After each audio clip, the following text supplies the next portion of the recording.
படிக்காத அம்மா. சித்ரா ஸ்கூல் முடிந்து வந்ததும் முகத்தை தூக்கி வைத்து கொண்டிருந்தாள். அம்மா மல்லிகா எவ்வளவு சொல்லியும் காஃபி டிஃபன் சாப்பிடவில்லை.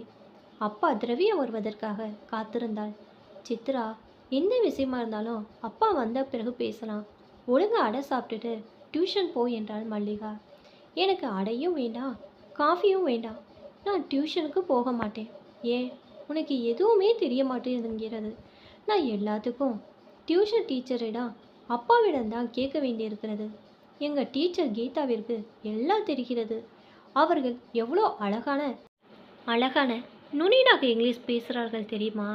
சித்ரா, நான் படிக்கவில்லை என்பதனால் எனக்கண்ணே உன்னை நன்றாக படிக்க வேண்டும் என்று திரும்ப திரும்ப சொல்கிறேன். எனக்கு படிக்க தெரியும். நான் ஒன்றும் டியூஷன் போகவில்லை. ஏன், உடம்புக்கு சரியில்லையா? அப்படியெல்லாம் ஒன்றும் இல்லை. மல்லிகா குழந்தையின் நெற்றி கை வைத்து பார்த்தாள். காய்ச்சல் எதுவும் இல்லையே, ஏன் டியூஷன் போகவில்லை என்றாள் பரிவோடு. அவள் கையை தட்டிவிட்டாள். நான் எல்லாம் அப்பா வந்த பிறகு பேசிக்கொள்கிறேன் என்றாள் சித்ரா. சரி, யூனிஃபார்மை கழற்றி துணி மாற்றிக்கொண்டு உட்கார்.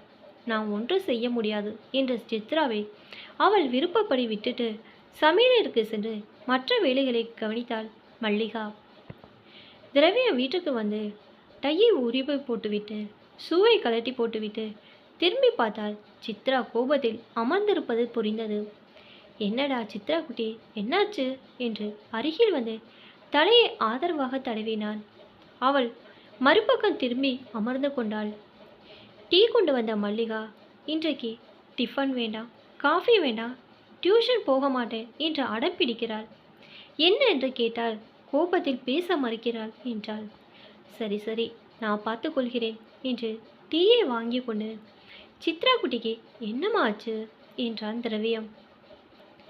நீங்கள் ஏன் படிக்காத இந்த அம்மாவை கல்யாணம் செய்து கொண்டீங்கப்பா என்று சித்ரா கோபமாக கேட்டபோது திரவியத்திற்கு தூக்கி வாரி போட்டது. என்னம்மா சொல்கிறாய் என்று ஆச்சரியத்தோடு கேட்டான்.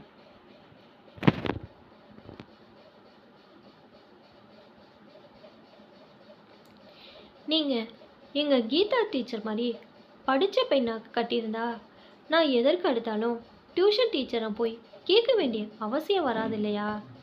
அது சித்ரா, இல்லைப்பா, எது கேட்டாலும் தெரியாதுன்னு சொல்கிறாங்க. இந்த அம்மா சரியில்லை பாருங்க, ஸ்டைலாக பேச தெரியலை. எங்கள் கீதா டீச்சர் எவ்வளோ அழகாக நுனி நாக்கில் ஆங்கிலம் பேசுவாங்க தெரியுமா? தமிழில் கூட அழகாக தான் பேசுவாங்க. காட்டன் சிலையை எவ்வளோ நர்வஸாக கட்டி கொண்டு வருகிறாள் தெரியுமா? அது சரி சித்ரா, எல்லாரும் கீதா டீச்சர் மாதிரி இருக்க முடியுமா? நம்முடைய அம்மா அளவிற்கு அவர்களுக்கு சமைக்க தெரியுமா? சமைக்கிறது ஒரு பெரிய விஷயமாப்பா. இல்லைன்னா இவ்வளோ ருசியாக நமக்கு சாப்பாடு போட முடியுமா? உங்கள் கீதா டீச்சருக்கு இந்த அளவுக்கு சமைக்கவோ வீட்டை சுத்தமாக வைத்துக்கொள்ளவோ நேரம் இருக்காது. நம்முடைய அம்மா எவ்வளவு அழகாக வீட்டை சுத்தமாக வைத்துக்கொள்கிறார்கள். உன்னை தினமும் விடிய காலை எழுப்பி துணி இஸ்திரி போட்டு பள்ளிக்கு அனுப்பி வைக்கிறார்கள். அந்த அளவுக்கு உன் கீதா டீச்சரால் முடியாது சித்ராம்மா. போங்கப்பா, உங்களுக்கு ஒன்றும் தெரியாது. கீதா டீச்சர் மாதிரி நம்ம அம்மா கிடையாது. சரி சரி, யூனிஃபார்ம் கழட்டி விட்டு டியூஷனுக்கு ஓடு என்றவன் மல்லிகா கண்ணீர் விடுவதை பார்த்து, ஜி அசடு, சின்ன குழந்தை ஏதோ சொல்கிறது, அதை கேட்டு நீயும் அழுது கொண்டிருக்கிறாய் என்றான். இல்லைங்க, உங்கள் படிப்புக்கு நீங்கள் படித்த பொண்ணை பார்த்து கல்யாணம் செய்திருக்கலாம். சரியா போச்சு. இன்னைக்கு அம்மாவுக்கும் பொண்ணுக்கும் என்ன ஆச்சு என்றவாறு டீயை குடிக்க ஆரம்பித்தாள். சில நாட்கள் கழிந்தன. திடீரென சித்ராவுக்கு பயங்கரமான டைஃபாய்டு காய்ச்சல். அவளால் பள்ளிக்கு போக முடியவில்லை. ஒரு வாரம் படுத்த படுக்கையாக கிடந்தாள். மல்லிகாவுக்கு இரவு பகல் தெரியவில்லை. டாக்டர் சொன்ன மருந்துகளை வீணை வலைக்கு கொடுப்பாள். சித்ரா சுகமாவதற்காக பகவானை பிரார்த்தனை செய்தாள். பூஜை புனஸ்காரங்களை செய்து உபவாசம் இருந்து 10 போட்டாள். மல்லிகாவின் உலகமே சித்ராதான். சித்ரா கொஞ்சம் கொஞ்சமாக தேறினாள். அன்று அலுவலகத்திலிருந்து வந்த திரவியம் மெதுவாக சித்ரா அருகில் போய், இப்போது எப்படி கண்ணம்மா இருக்கிறது?